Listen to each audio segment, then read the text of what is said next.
guys, Chris here from Carolot Farm. I want to say thank you for joining us today. It is now approaching the second half of June, and you can see the ring back behind me, super green. I'm going to turn around for you. The field back behind me, super green. And even our newest side paddock, which we opened up below the garden and kind of to the side of this lower field, everything is so green that hey, I've got these two little guys playing right here by me, but they're nipping, and I'm gonna step away because, you know, I don't want to get in the middle of their crossfire here.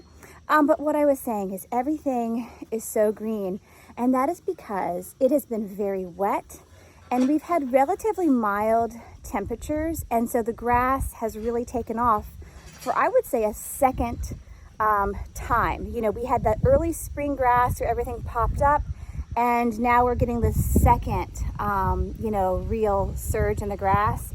And so this has led me to two different things that I want to mention as an update. Sweetheart behind me and Rocky, who's over there beside her in the feedlot, they have been getting grain, and I am actually beginning to scale back on the amount of grain they get because I am recognizing that they're getting a lot more sugar content, and they're just getting a lot more calories and everything from the grass. They're not really wanting to eat hay except for the little bit that's in the stall to nibble on. So again, they are by and large kind of just living off of the grass right now. So I am going to cut back their grain, but still watch their weight and watch the grass, because I expect it might start to dry up here in a few weeks when it turns hot and dry. Sweetheart here had been getting, at one point, 1 pound and about 1/4 of feed. And I may even have been a little higher at one point. She was quite thin coming out of winter, or really even going into winter. She was a little thin. And so we've been graining her for several months now, but she's looking, you can kind of see her here in the fence. She's looking really good right now. She's nice and round. And because she's still gaining weight, and because I see this grass really taking off, I have been scaling her back slowly, but I'm going to cut her back now to a little under 1 pound. Rocky in the far feedlot here, he was a little thin coming out of winter. You could feel a little bit of rib, and so I started graining him maybe a month and a half ago, and at most he was getting 1/2 pound. And so, you know, he's been looking really good as of late. This little shenanigans here, he's wishfully hoping that he could get some grain.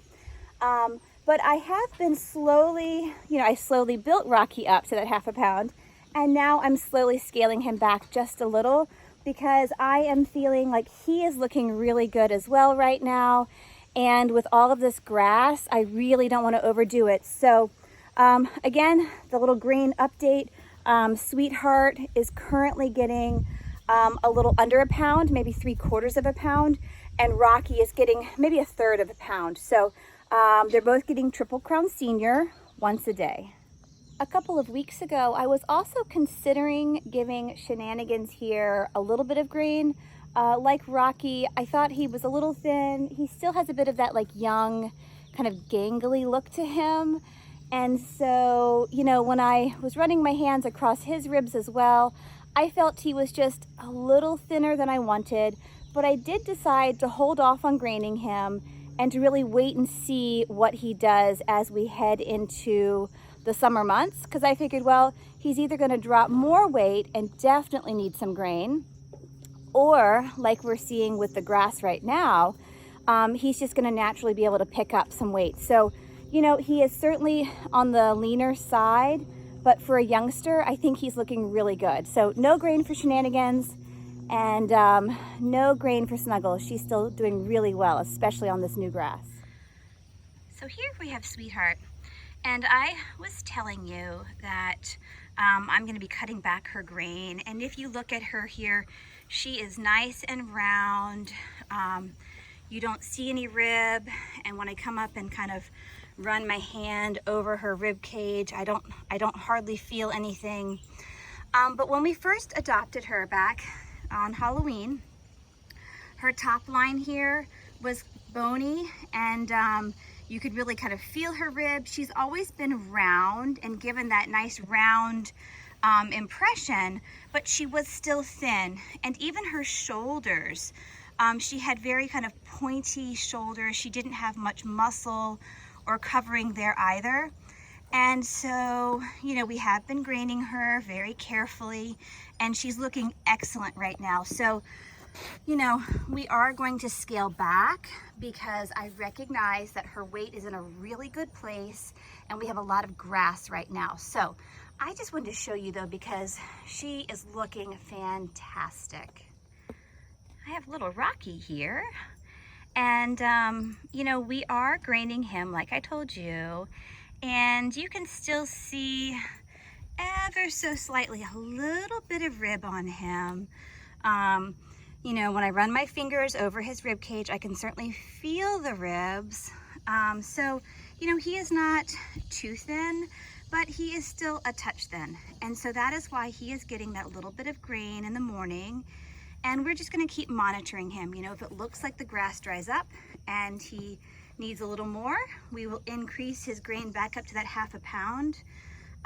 Or the other flip side is if he keeps putting weight on with this extra grass, you know, we might even scale back a little. So it's this constant monitoring of your horses, and it's really important to put your hands on them, you know, daily, to really have a sense of how they're doing and how their weight is, because just by looking, you can't always get as good of a sense as if you actually brush them and run your hands over them. So just wanted to show you that though, because, you know, Rocky, he is younger than Sweetheart. We think he's maybe coming 5. And so, you know, we just want to keep an eye on him. Now that the minis have finished their breakfast, I have turned them out into our newest side paddock for just a few morning hours of grazing. Because the grass is growing at a pretty significant rate once again, we are back to limiting the amount of time they have here in this paddock. We had been giving them like full reign of this as well as our other 2 large paddocks, but you know, I just think it will be in everyone's best interest to start kind of scaling back and really being a little more vigilant about where they are and how long they're there. We don't want anyone to overeat, you know, again, because the grass is really popping up at a pretty alarming rate, given how late we are into the spring now, early summer. We don't want anyone to founder. So they're going to have limited access to the newest paddock now, where I would say the grass is still the best. But that way, not only are we limiting the time here, but we're increasing the amount of time that they graze on the backfield and the front ring. And I feel those are the 2 most important areas to have kind of grazed down pretty low, because if we ever needed to permanently pull them off of, say, the side field, if the grass just keeps getting too rich for them, I want them to be able to remain turned out where they have access to a run-in, and I don't have a run-in in this newest paddock. So again, I'm going to let them eat more in the backfield now and in the ring, kind of like they used to, and that way I know that they will always have access to shelter if we do have to more permanently pull them off of this newest field. I have just now finished picking our front stalls, and you can see there's a lot of hay that I'm using for bedding, because when the horses don't eat the hay I put in there, they just sort of pick through it rather than waste it or just throw it into a manure pile or spread it out in the field. I first go ahead and spread it in the stall on top of a thin layer of shaving, and that way it just gives a little more, you know, bedding and cushion, because I know they do lay down a lot in there. So that's why you see so much hay in there. The last thing I'll do in the stalls is I'll put some fresh hay in the corners, and then they can duck indoors and nibble throughout the day. You know, as we journey through the year, that's why we're making these videos, right? We want to share this journey. It's so surprising because, I mean, what's surprising, right? Well, the amount of hay the horses are eating, or lack thereof. You know, there was a time earlier in the spring, I'd say March, we were feeding anywhere from 3 to 5 flakes of hay, morning and night. Now, we did have a 5th mini at one point. You know, Clover was with us for a short time, but just in general, the horses were eating so much more hay because there wasn't as much grass as they have now, right? Everything is so green. I keep saying it, I can't believe it.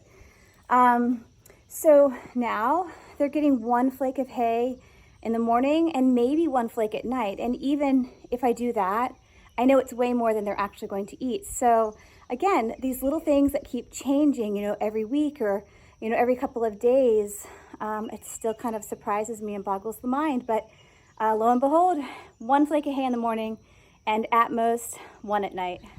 This time of year, the garden starts taking up so much time because it really is, flourishing, and we have so many different crops and some pretty substantial numbers of some of those crops. So again, the garden is almost a full-time job in and of itself. So I'm going to start separating those videos, and that way if anyone is really interested in kind of how the garden grows, check those out.